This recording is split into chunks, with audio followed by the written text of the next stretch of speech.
comenzando con un área de libre comercio, es bueno para el paro, nada de lo que preocuparse, hasta lo que se ha convertido ahora un superestado centralizado y aún no han acabado de construirlo. Y todo esto mediante la técnica del andar de puntillas. Y de esta manera vemos cada día pequeños cambios en la legislación. Día tras día nos acercamos más a la sociedad orwelliana de 1984, con la excepción de que desde el 11S parece que más bien estamos en el sprint hacia el totalitarismo.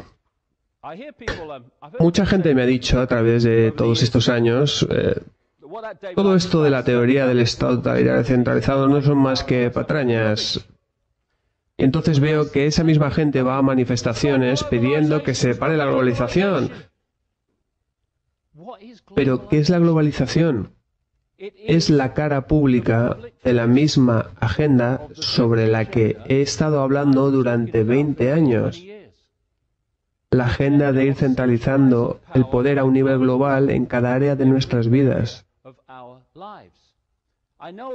Y conozco algunas personas a las cuales les deseo la mejor suerte del mundo y ellas llegan al nivel de aceptar que existen corporaciones transnacionales y me dicen, esa es la razón para la globalización, la avaricia de las transnacionales. Estas personas creen que las transnacionales son las que están detrás de todo, pero es que existe otro escalón más alto. Cuando te das cuenta que a través de la estructura de pirámides que contiene pirámides, las corporaciones transnacionales, a fin de cuentas, están controladas por la misma gente y solo son diferentes máscaras sobre las mismas caras de nuevo. Las corporaciones transnacionales no son el motor de la globalización, solo son el vehículo que les lleva hasta ese fin. Y en todas las áreas de nuestras vidas, ahora mismo, mira, yo viajo mucho, incluso lo notas en la configuración física de los países. Yo estuve en Japón hace poco. Incluso ahora la misma configuración visual de los países empieza a tener el mismo aspecto por todo el mundo. Así que cuando vemos estas protestas sobre la banca mundial y sobre el Fondo Monetario Internacional y todo el desastre que ha creado la Organización Mundial del Comercio, lo que tenemos que entender es que esto es parte de una agenda coordinada para la centralización del poder a una escala mucho más grande de lo que ha sido mostrada públicamente. Y lo ves claro una vez empiezas a atar cabos. Y la cosa está en que cuando te quites de en medio a una entidad llamada país, llámala como quieras, cuando le quitas a los países su habilidad de tomar propias decisiones y de ser autosuficientes, simplemente has creado el fin de la libertad para ese país o ese área o como quieras llamarlo.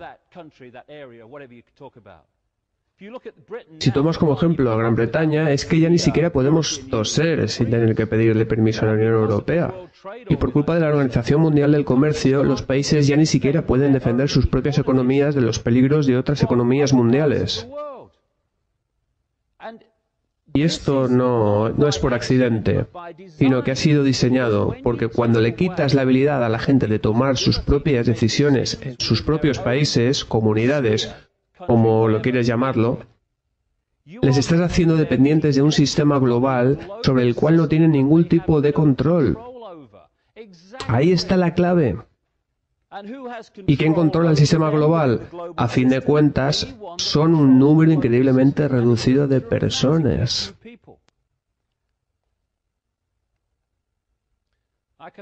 Como dije, hay una agenda avanzando tras el telón, pero en primer plano vemos la versión de la película de proyección. ¡Oh, no, es mercado libre! Me encanta el mercado libre.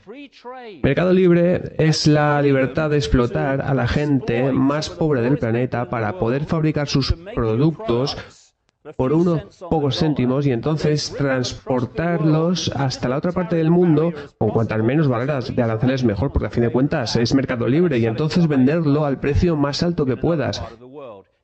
Pero no es mercado libre, es la libertad para explotar. Mercado libre es un término sacado de la neolengua orwelliana para ocultarnos lo que realmente significa.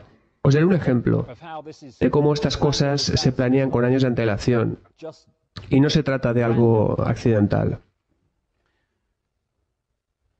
En septiembre del año 2000 existía una organización llamada el Proyecto por el Nuevo Siglo Americano que redactó un documento que hablaba del rumbo que los Estados Unidos deberían de tomar cuanto antes mejor para poder seguir siendo la primera potencia mundial. Esto es anterior a la administración de George W. Bush, es de 2 o 3 meses antes de que ellos ganaran las elecciones. El PENAC fue creado en los años 90 por gente como Dick Cheney, Donald Rumsfeld o Paul Wolfowitz, el antiguo secretario de Estado en la época del 11S y la guerra contra el terrorismo. También entre otros componentes de esta organización están aquellos que más tarde fueron llamados neoconservadores durante la administración de Bush. Pues en un documento de septiembre del 2000 se hace una llamada a las Fuerzas Armadas norteamericanas para que se conviertan en la caballería de la nueva frontera norteamericana. Y en esta época Bush ni siquiera estaba en el poder y con toda certeza Bush no habló de esto en su campaña electoral. El documento sigue: aliados claves como el Reino Unido son los medios más eficientes para ejercitar el liderazgo global norteamericano. También dice los Estados Unidos han buscado durante décadas tener un rol más permanente en la seguridad regional del Golfo Pérsico. Mientras el conflicto no finalizado con Irak brinda una justificación inmediata, la necesidad de una fuerza norteamericana sustancial presente en el Golfo trasciende el problema del régimen de Saddam Hussein. Hace una llamada para el mantenimiento del poderío global norteamericano y para la creación de un orden de seguridad internacional que esté alineado con los principios norteamericanos y sus intereses, en otras palabras, los criminales que gobiernan Estados Unidos. Esta gran estrategia norteamericana debe de ser avanzada tan a largo término como sea posible y los Estados Unidos deben de luchar y ganar con decisión en múltiples y simultáneos grandes escenarios de guerra, con esta premisa como misión principal. Todas estas cosas fueron puestas en práctica cuando entró al poder la administración de Bush, porque la gente que está detrás del PENAC es la misma que la de la administración de Bush. Dice que las misiones de mantenimiento de paz demandan un liderazgo político norteamericano preferible al de las Naciones Unidas, y esto ya ha ocurrido. Subraya a Corea del Norte, Siria, Irán y Libia como regímenes peligrosos, y dice que su existencia justifica la creación de un sistema de control y comando mundial, el ejército mundial. Este hombre, David Trump, fue el hombre que escribió el discurso aquel en el que Bush hablaba de el eje del mal, el cual estaba compuesto por Corea del Norte, Irán e Irak, sacados directamente de las páginas del PENAC. Seguimos citando: apunta a un cambio de régimen en China diciendo que ya es hora para una presencia de fuerzas norteamericanas en el sudeste de Asia. Esto podría llevar a que un poder norteamericano y aliado sea la semilla para el proceso de democratización de China. A su vez hace una llamada para la creación de fuerzas espaciales norteamericanas que dominen el espacio y también un control total del ciberespacio para evitar que sus enemigos usen Internet. Y ahora cada vez estamos viendo más y más cómo se criminaliza Internet para intentar detener la libre circulación de información. Habla del desarrollo de armas biológicas que sean capaces de atacar a genotipos específicos, y esto deberá transformar la guerra biológica desde el reino del terror hasta convertirlo en una herramienta políticamente útil. Este es el tipo de mentalidad que se esconde detrás de la gente que patrocinó la guerra contra el terrorismo. Y en un punto el documento dice esto: para que esta agenda o proceso de transformación, como lo llaman, se cumpla en un tiempo razonablemente corto, debe de existir un evento catastrófico y catalizador como un nuevo Pearl Harbor. Esto fue publicado en septiembre del año 2000.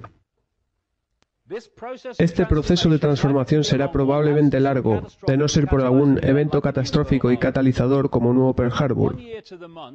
Al mismo mes del año siguiente de la publicación de este documento, y después de 9 meses de que la gente que lo hubiera escrito entrara al poder, es decir, la administración Bush, Estados Unidos tuvo lo que, en las propias palabras de Bush, fue nuestro Pearl Harbor, el 11S.